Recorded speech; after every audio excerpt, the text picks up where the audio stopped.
2012 ना ता पूर्वर बेनुपुरा सत्संग आरंभ होइछि मु ए कथा जानि तबे जहा ये बेनुपुरा नुहे मो दृष्टि होछि बेणुपुरा हरि हरि बोल बेणु कहले बंशी बंशी भितर पवन पुरांती किए भगवान श्री कृष्ण पवन पुराई देले कोन बाहर सेतरु कहले ब्रह्मा देइथिले अमृत मुरली शुभई अमृत ध्वनि तबे कोन बाहर आमे होचे से होचंदी आमे सब गोटे गोटे बंशी भगवान होचंदी अंश आमे तांकर अंश तेबे सजन वृंद मन ध्यान दे कथा को श्रवण करिवे ममई मांस जीव लोके जीवभूत सनातन आमे से सनातन पुरुषंकर अंशिकर गोटे गोटे अंश तेणु आम भीतर भी कौन बाहरिया कथा अमृत ध्वनि मो ठाकुर कहले तो भाषा जेपरी तुच्छादा कलंक जड़ित न हुए रे चर परमार्थ जीवन में भाषा माधुर्य रहा दरकार कैवल्य कणिकार ठाकुर मोर कहले आ परमशास्त्र भागवत कहले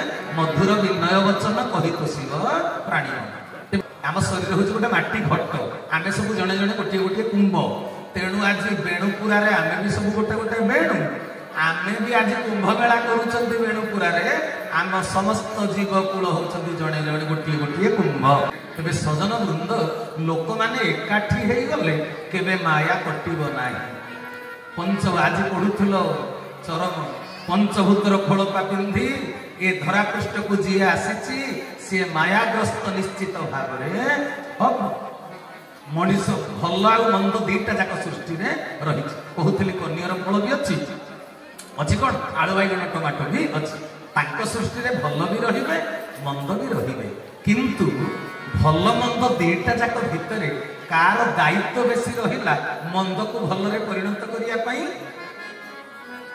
किए अन्य को भल व्यवहार देखै पारिबे जी सब जानिला वाला निजे अज्ञान अन्य को भल व्यवहार ता किए देखैबो अज्ञान मनीष ना जानिला वाला तबे ठाकुरंकर जी गुरु दरबार को जाई गुरु आश्रित हुए सत्संग करे सी जानिला वाला ना न जानिला वाला आगे सी जानिला वाला नहीं हाँ तबे जानिला वाला का भितर संपर्कटा भल रहिया कथा ना खराब रहिया कथा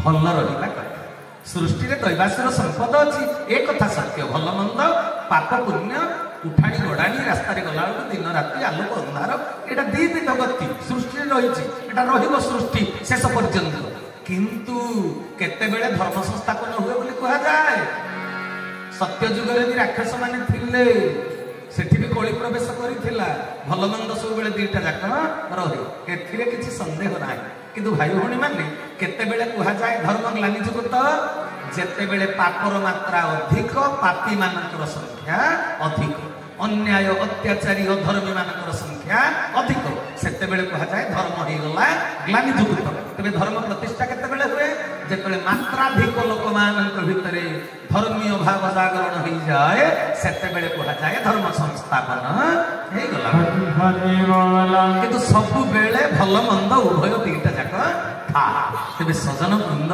प्रत्येक जीव भितर त्रिगुण जेहेतु रही सत्व रज तम तेणु त्रिगुणात्मिका प्रकृति द्वारा मनुष्य जेहेतु परिचालित या भितर सुगुण दुर्गुण भी दीटा जाक रहा सारा कथा रे आम भितर दुर्गुण ठारू सद्गुणटा हारी जाऊँगा दुखर विषय सद्गुण आ दुर्गुण सब भितर रहा सृष्टिर नियम सृष्टिर विधान किंतु गुरु दरबार को जिते बड़े जड़े जा कौन करने कौन भागवत कहले सत्व को करी तीक्ष्ण बाण जीणीब रजतम गुण सत्व गुण को निजर मस्तिष्क आमर कोशक्रिया जो सृष्टि होमर बीजेन्द्रिय वृत्ति सतेन्द्रिय वृत्ति तेरे बीजेन्द्रिय वृत्तिटा स्वतः खोला है भल खाइबा भल पिंधिबा भल घरे रहिबा ब्रांडेड कंपनी ड्रेस पिंधिबा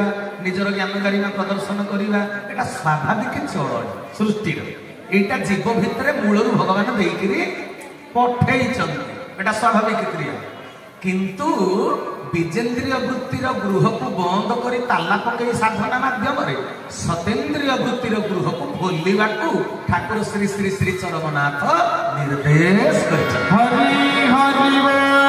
माने दुर्गुण को दबे दे सुगुण को उज्जीवित कर किंतु निज भितर दुर्गुण ରହିବ ନିଶ୍ଚୟ।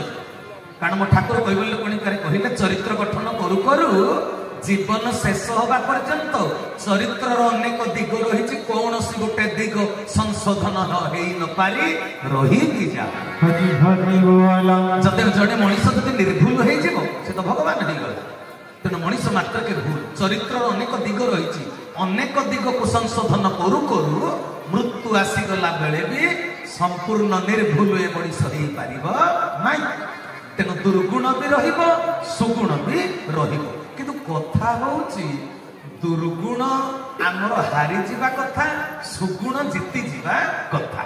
କିନ୍ତୁ ଆମର ବେଳେ ବେଳେ କଣ ହୁଏ, ପାରିବାରିକ ଜୀବନରେ ଦେଖିବ, ରୋଜଗାର କରି ମୁଣ୍ଡ ଝାଳ ତୁଣ୍ଡରେ ମାରି କଠୋର ପରିଶ୍ରମ କରି ଯିଏ ଧନ ସମ୍ପତ୍ତି ରୋଜଗାର କରିଛି ସିଏ ତା ଟିଭିଟାକୁ, ଫ୍ରିଜଟାକୁ, ୱାସିଂ ମେସିନକୁ ନିଜେ ରାଗିକିରି ନିଜେ ହାଣି ପକାଏ ବେଳେ, ହଁ କି ନାଇଁ?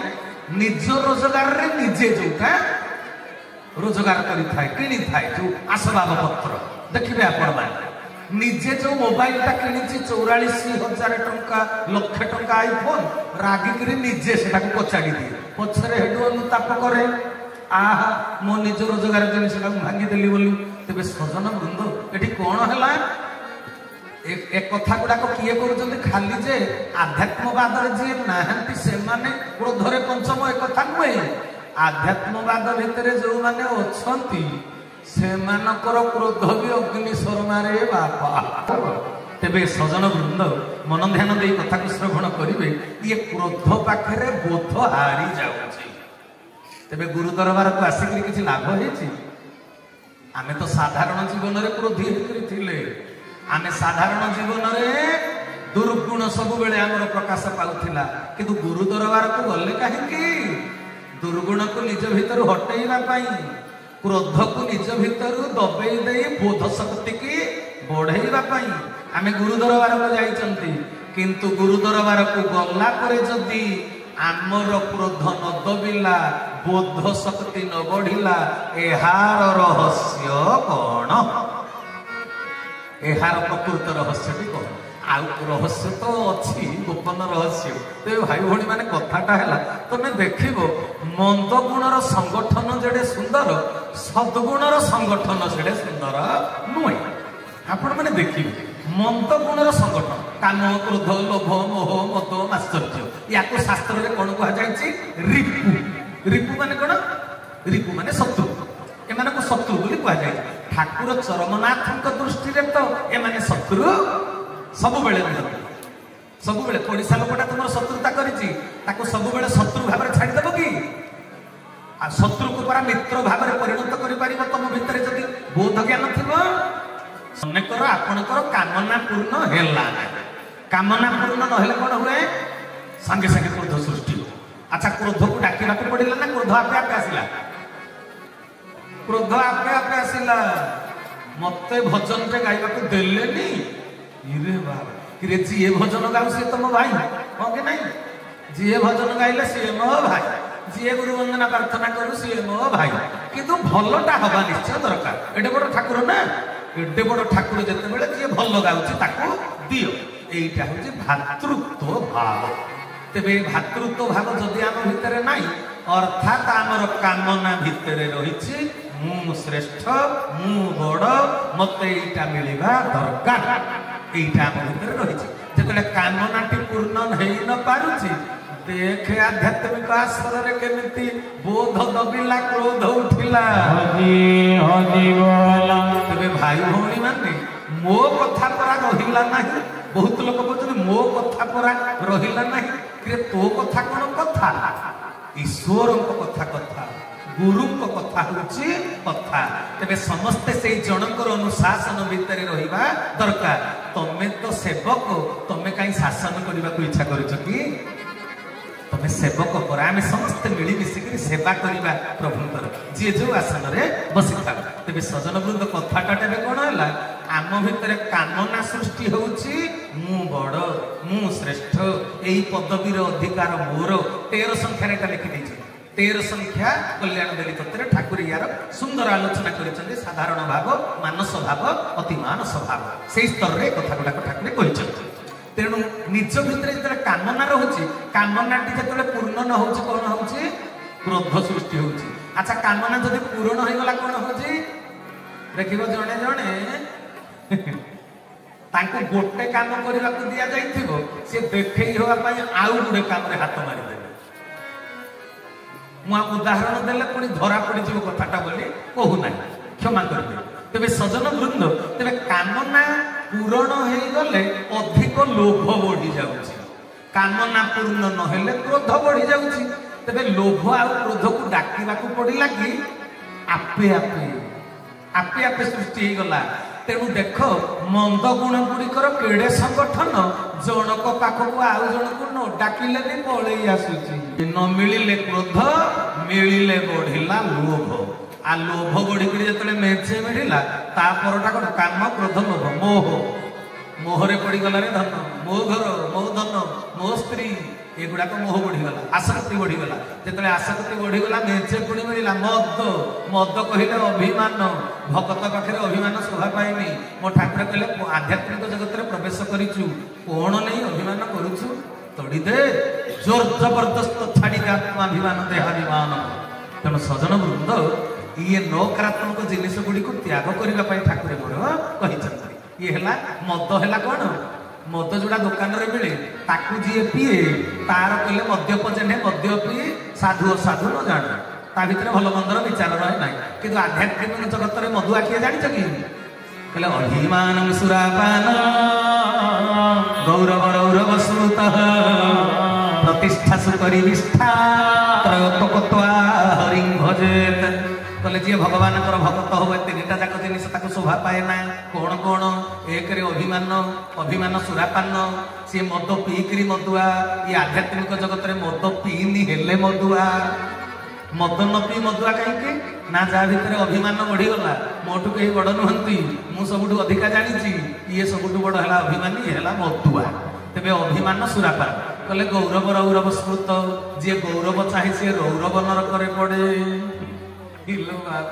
आउ प्रतिष्ठा सुकरी विष्ठा जी प्रतिष्ठा चाहे सी सुकरी विष्ठा माने घुसुरी मल खाऊची बोली बुझा पड़े। ये तीनटा जाक जिनिस को जी छाड़ा सी है हरि भगत। तेरे दुर्गुण गोटे प्रकाश पाइले अन्य को डाकिबा को पड़ुनी किंतु आम भितर जो सद्गुण सत्य शांति दया क्षमा सहानुभूति समवेदना ये जनक पाखक आउ जड़े न डाकिले आसना। माने सत्य को जानिले जाई शांति तुमको मिलिबो। सत्य शांति दया क्षमा ये चारिटा हूँ आम भितर सद्गुण। तेरे सत्य को जाना को अनुसंधान कले शांति आसो। शांति के प्राप्त कर सारा पर आम भितर दया भाव सृष्टि हम। दया भावटा सृष्टि हो गले भाई आउ गुरु भाई दोष न धरी सब बेले भातृत्व रक्षा कर देदब क्षमा। कारण भगवान चारिटा गुण हूँ सत्य शांति जे दया क्षमा ए चारि विष्णु को महिमा। किंतु क्षमा गुण क्या पाखे रहिबो दंडीवा शक्ति चार भाई से पूरी क्षमा चोई श्री गुरु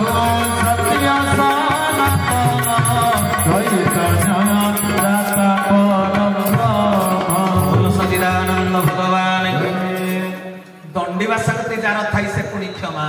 अच्छा भगवान होती दंडधारी किंतु भक्त से होती क्षमा कंपाधर।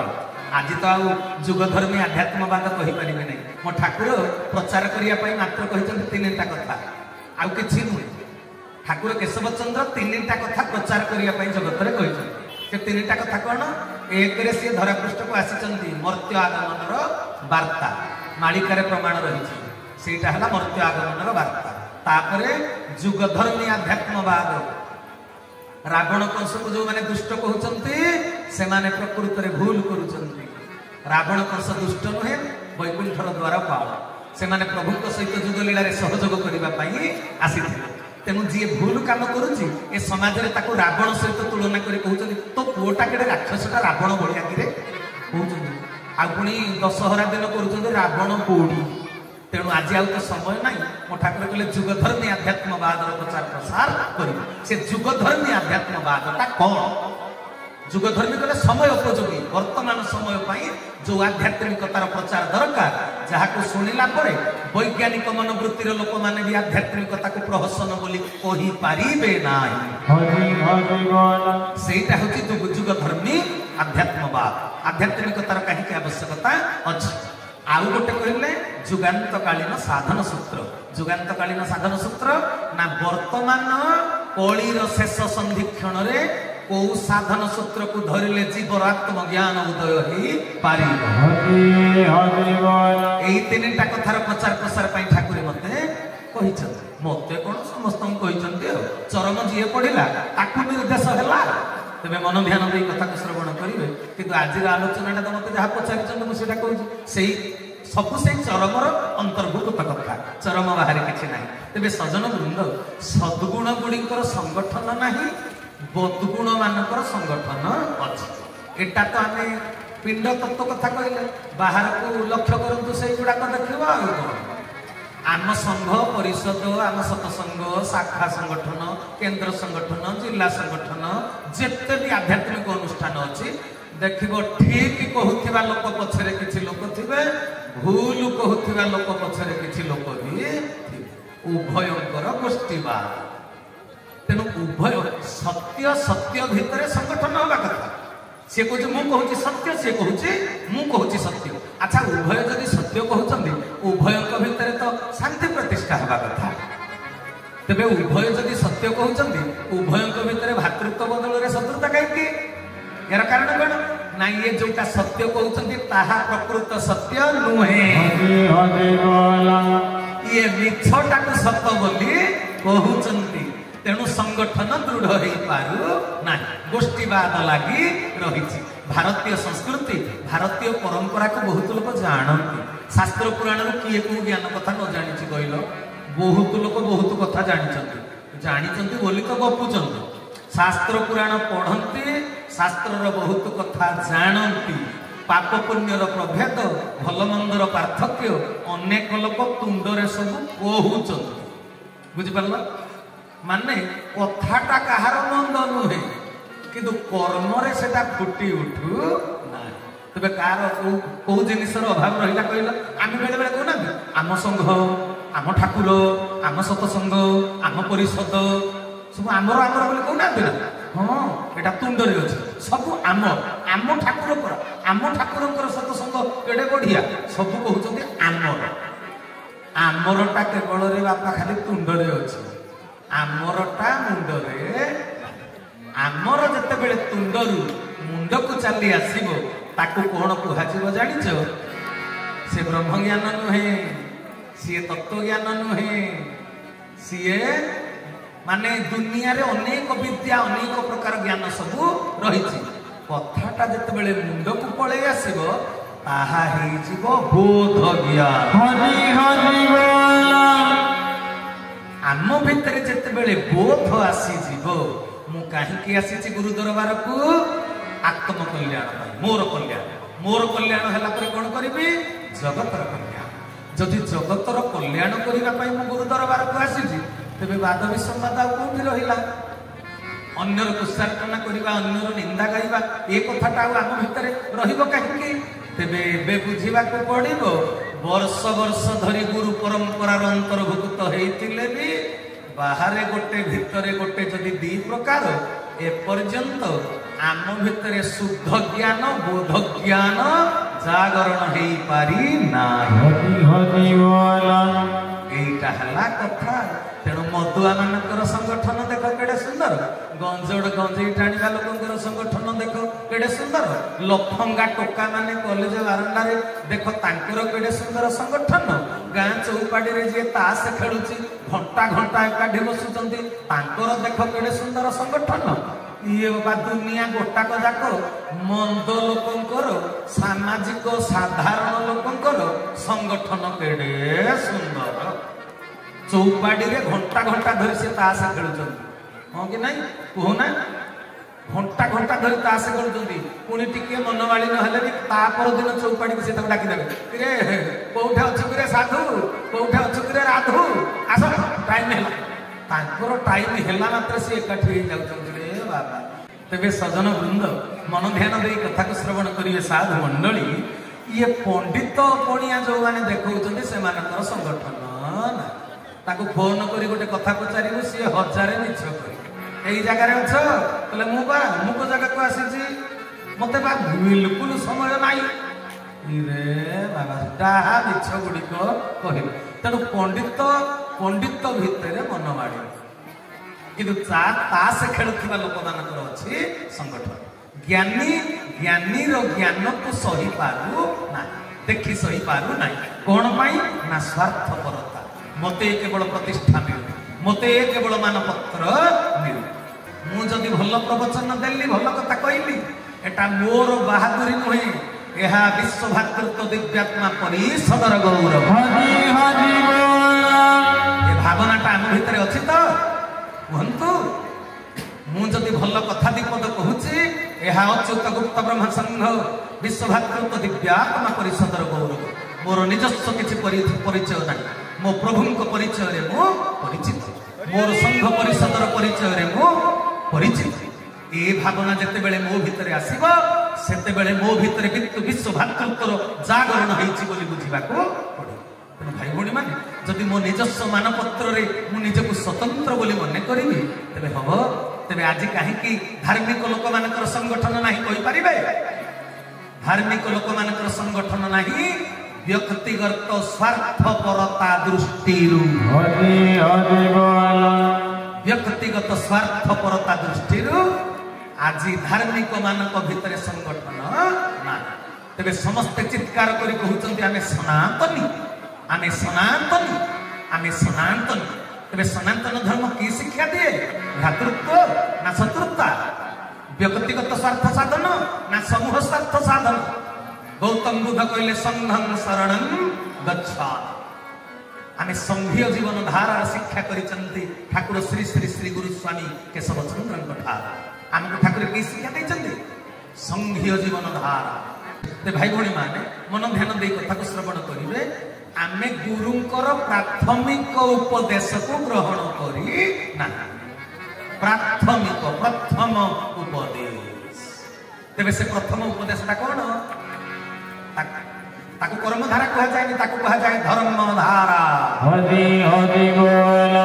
जीवन होची गतिशील जीवन होची गोटिए प्रवाह आमको ठाकुर जो धारा देइछंती धारा माने कोन धारा माने एंतुड़ी सालू मरण जुई पर्यंत स्थूल जीवन धारा शास्त्र कहिले संस्कृत भाषा कहिले गच्छति इति जगत जगत काहा कहा जाए जहा गच्छति जहा आगको माड़ी चली तेबे हमर आयुष बढ़ुची ना कमुची आगको आगे जाउची तेबे सजन वृंद जीवनर धारा श्रेष्ठ जीव मनुष्य जीवनर धारा आमे बुझिबा को जो ठाकुर को पाख को गले ठाकुर हमको कोन देले धर्म धारा ठाकुर हमको कोन देइछथि वैष्णव भाई धर्म धारा भगवान होचि धर्म पुरुष आमे हेले धर्म नंदन नोला हमको कोन पैसे धर्म धारा दिउते छात्र को पाठ पढ़िबा सिखाबो गणित दिया जीवो ना छेली चलुवा लोक को गणित दिया जीवो कोसिबा भाई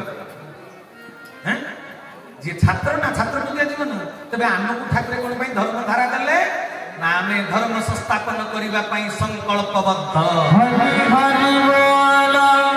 ये विश्व वक्षरे सत्य सनातन मानविक धर्म पुनः प्रतिष्ठा पाई मु मर्त्य धाम रे दंडायमान ठाकुर 17 नंबर चरम रे कहे तेबे का द्वारा धर्म संस्थापन हबो 5 नंबर चरम रे कहले इच्छा मोर तोरी भितरे फुटी उठुची रे गला माड़ी तेबे ताको इच्छाटा आम माध्यम रे पूर्ण हबो आमे करिबा सत्य सनातन धर्म प्रतिष्ठा तेबे भाई भौणी माने आमको काहे कि से धर्म धारा देले ना सी धर्म कर्ता ठाकुर मोर कहीदेलानी कि 14 संख्या चरम रे ए पूरा माया जगत एठी सब परिवर्तनशील तेणु असत्य सनातन नुहे तो पिता एकमात्र सनातन पुरुष शाश्वत पुरुष धर्म पुरुष ठाकुर होचंदी सनातन पुरुष धर्म पुरुष सी जदि परम पिता जदि धर्म पुरुष आमे ताको छुआ ममीमांस जीव लोके जीव भूत सनातन मनः षष्ठानींद्राणि प्रकृति स्थानी कर्षति श्रीमद् भगवत गीता तेबे सजन वृंद आमे से धर्म पुरुषंकर गोटे गोटे अंश तेरे आम तक संतान से सी तो कहले मु हूँ धर्म पुरुष तो पिता तू कौन कि कहले तू धन तू मोर धन तेरे धन को बुझेगा ठाकुर मोर कौन कहले धरे धर्म नरे नंदन सी धर्म पुरुष आमे हेले तांको संतान धर्म नंदन से धर्म नंदन बोली से आमको धर्म धाराटा देले ना कौन कहते आज्ञा तेरे आम सब धर्म धारा ठार ग्रहण करें धन किए कि धन कथा कहले तो समय बहुत जीव धन केते प्रकार बापा माँ पुओ झील धन बापा माँ पुओ झील धन घर को सुंदर दिशे बालक थिले कि हम विद्या शिक्षा न करें जोड़े लिखिं तेणु घर को सुंदर कौन दे बालक झीटी पुओटी कन्या रत्न पुत्र रत्न तेणु धन किए धन होती पुओ झी पुणी धन किए कहले विद्या अटई महाधन बालके कर उपार्जन प्रहलाद एक कथा शिक्षा देले असुर बालक मान भागवत पढ़िले कहले बालके मोर बल्लकर बेल हूँ गोविंद सुमर विद्या अटई महाधन बालके कर उपार्जन तेरे धन आ गोटे को कथा कौटा को धन पागला ए संसार लोक धन भागुଛନ୍ତି टंका सुना को किंतु शास्त्र टंका सुना को धन कहले नहीं शास्त्र पुराण क्या धन कहले बापा माँ आमर हेले धन बापा माँ पुओ झी हेले धन पुणी पुओ झी जन्म हेले मूर्ख हेले गला विद्या हूँ महाधन पुणी आ गए कोटिपति लक्षपति होता छुआ पिलाटी नथिले कौन कहती उपहास करती एटा बांझ एटा निसंतान एटा अपत्रिक या मुह को चाहिए पाप कहना अपत्रिक कहले पुओ कथा खाइबनी आत्मा हूँ पुरुषवाचक तेणु झीटा भी हूँ संतान सेमती भाव तेज भाई भौणी मैंने तेरे कथा है कौन कणा को माने धन रजिली कहार कणा को जाकरी गोटे ना कहले ना नामठू कणा मान भल तेणु जहाँ भी छुआटे दरकार घर को सुंदर दिशे बालक तेणु सजन वृंद पुओ झी धन विद्या धन कहले स्वास्थ्य ही संपद कोटिपति लक्षपति होता बापा देह खराब बॉम्बे पाटन खटरे शोले भी शांति ना कि आनंद ना तेणु स्वास्थ्य है संपद स्वास्थ्य हूँ आमर एक प्रकार धन तेरे आउ धन कौन केते प्रकार धन अच्छे ना गृहिणी गृह मुच्यते जोटा कर 5 महला बिल्डिंग रोड सीमेंट रे सेटा घर नुहे घर हूँ स्त्री तेणु घरटा खाद्य वस्त्र बासगृह मिनिमम रिक्वायरमेंट घरटा धन नुहे घर घरणी हूँ प्रकृत धन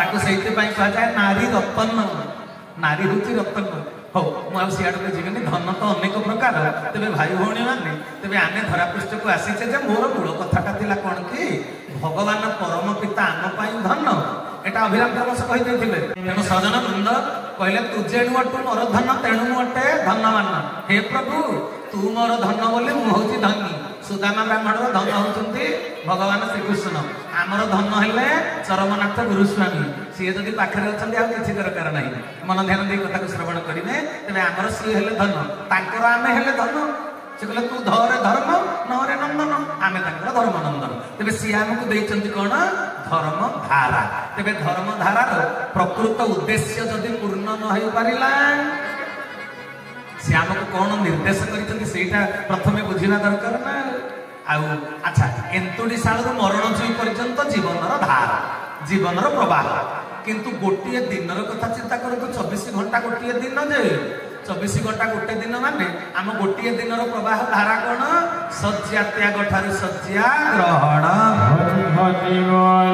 शଯ୍ୟା त्याग ठारू शଯ୍ୟା ग्रहण गोटे दिनर दिनचर्या जीवन प्रवाह तेरे सजन वृंद आम जो धर्म नंदन ठाकुर आमको निर्देश निर्देश को न पाले ठाकुर उद्देश्य पूर्ण हो पार ना तेरे गोटे दिन सका उठा कथा जो कहुई मत ये कहते भातृत्व कहीं जागरण हो पारे कि दिनर प्रथम जोटा निर्देश देती सेटा पालन कला वाला केते जण प्रथम निर्देश हाँ ब्राह्म मुहूर्त स्नान सूर्य उदय पूर्व स्नान ब्रह्म निर्देश ब्राह्म मुहूर्त स्नान एटा प्रथमटा केते जण पालन करती पुओ 4-6 जण हाथ टेकिले तेणु भाई भौणी माने भातृत्व भाव से विश्व भातृत्व दिव्यात्मा परिषद गठन कले एवं निर्देश देले जहा गुड़िक गुरुंकर आज्ञा छात्र शिक्षक आज्ञा पालन न करी बेस्ट पाइबार इच्छा जा भितर भातृत्व जागरण हो गला बुझा पड़ो सी बेस्ट पाई भातृत्व जागरण गुरुंकर प्रथम निर्देश है ब्राह्म मुहूर्त स्नान करवा एटा धर्म धारार प्रथम कथा धर्मधारा तेरे सजन वृंद धार्मिक जीवन 24 घंटार दिनचर्या तेरे धर्मधारार प्रथम कथा है ब्राह्म मुहूर्त स्नान आम संस्कृति भी आगु थिला सकाळ पाहिला मात्रे अधुआ मुहरे सेज उपर आंठी माडी बसी पड़िबो कोन कहिबो पराग्रे बसते लक्ष्मी घर मध्य सरस्वती कर मूले तु गोविंद प्रभाते कर दर्शन सकाळ पाहिला मात्रे प्रभु को प्रणाम करिवो मो ठाकुर भी चतुर्थ संख्या चरमरे कहीदेले कहले सकाळु बिछଣା छाड़िबा मात्रे मते मने पकई पारुछु रात्रि सोइबा बेले मु तोर मने पडुचिटी सज्जा त्याग ठारू सज्जा ग्रहण करी सज्जा ग्रहण करने पर्यंत दैनंदिन जहाँ सब कर जाऊँ सबु कार्य जंजाल रे मते जोग करि पारुछु तो तेबे सबु समय कर्म रे जोग करवा होउछि अलगा कथा किंतु प्रथम कथाटी कौन सज्जा त्याग मात्रे तांकु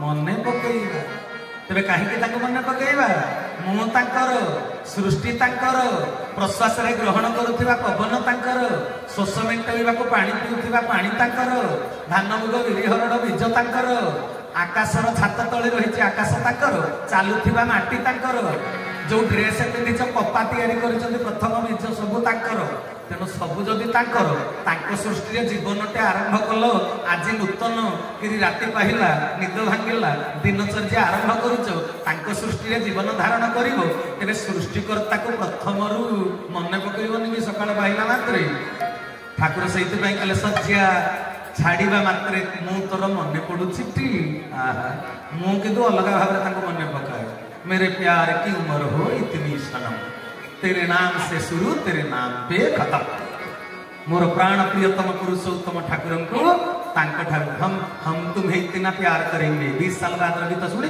मत हिंदी गीत भारी दर्शन तत्व मिले सत कथा कौन से कहले अंतरा कौन अच्छे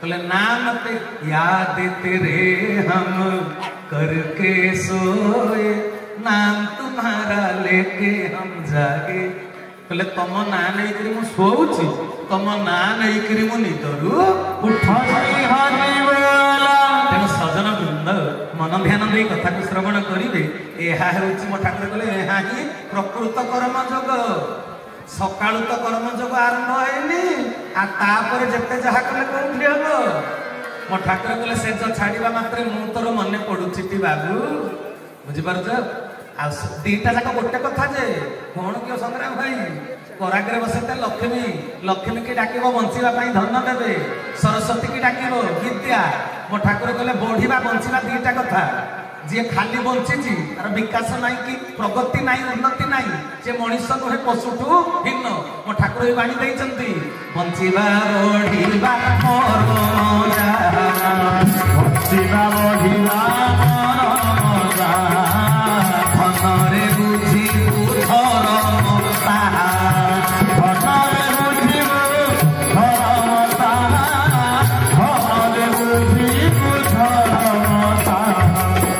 बंचिबा बढ़िबा मरम जहा धनरे बुझिबू धर्मता तेणु बंचिबा लक्ष्मी की कहल कराग्रे बसते लक्ष्मी करमूले सरस्वती विद्या तापरे गोविंद गोविंद लक्ष्मी हेले धन प्राप्ति सरस्वती हेले विद्या प्राप्ति गोविंद हेले भगवत प्राप्ति सकाळ पाहिला मात्रे किंतु गुरु ग्रहण न करिथिबा साधारण व्यक्ति पक्षरे यह करणीय किंतु गुरु जी ग्रहण करि सारला चतुर्थ संख्या गुरु वंदना श्रीपद वंदना मन अच्छे गुरु ही भुवनेश्वरी गुरु ही भैरवी गुरु चंडी गुरु शक्ति महापरा भवी गुरु दुर्गा गुरु काली गुरु सरस्वती धूमावती अन्नपूर्णा अपर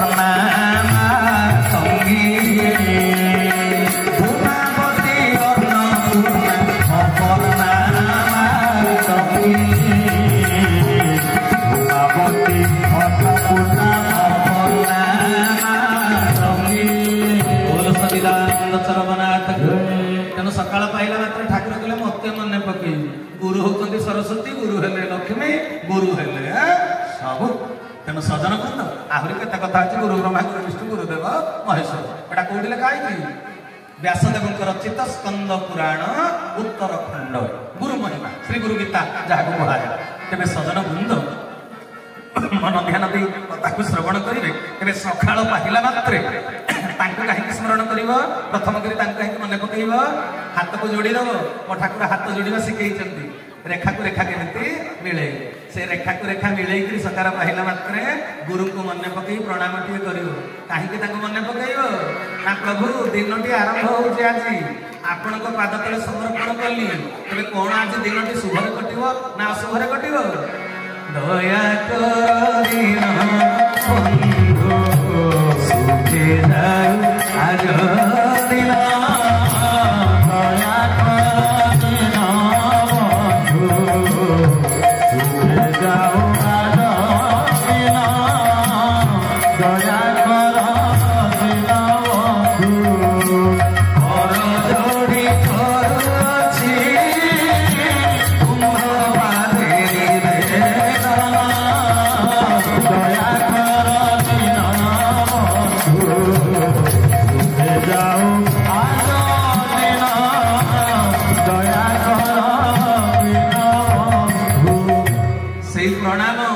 ପାହିଲା ମାତ୍ରେ ପ୍ରଣାମ।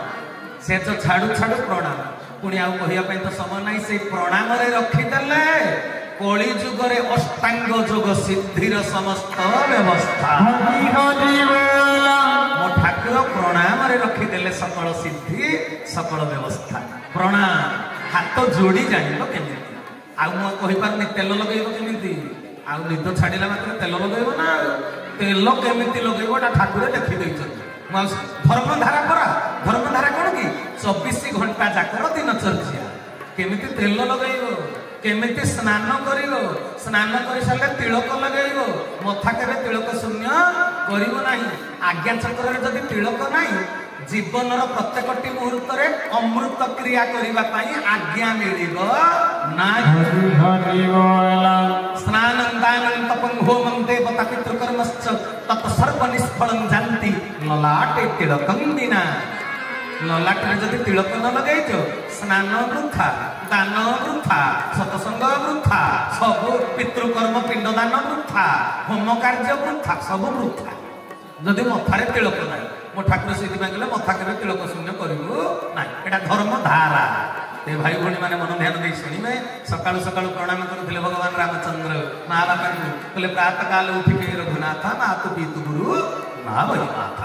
ମୋ ଠାକୁର ବି କହିଲେ ସକାଳ ପାଇଲା ମାତ୍ରେ ମାତା ଧରିତ୍ରୀ ଜନନୀ ବ୍ରହ୍ମଦୟା ସତୀ ଦେବୀ ତୁରମଣି ଶ୍ରେଷ୍ଠା ନିର୍ଦୋଷା ସର୍ବ ଦୁଃଖା। ମାକୁ ପ୍ରଣାମ କରିବୁ, ବାପାକୁ ପ୍ରଣାମ କରିବୁ। ପିତୃ ତୁଭ୍ୟଂ ନମ ନିତ୍ୟଂ ସଦା ରାଧ୍ୟତମାନ୍ଧ୍ରୟୀ। ଶିବ ସ୍ୱରୂପରେ ପ୍ରଣାମ କରିବୁ।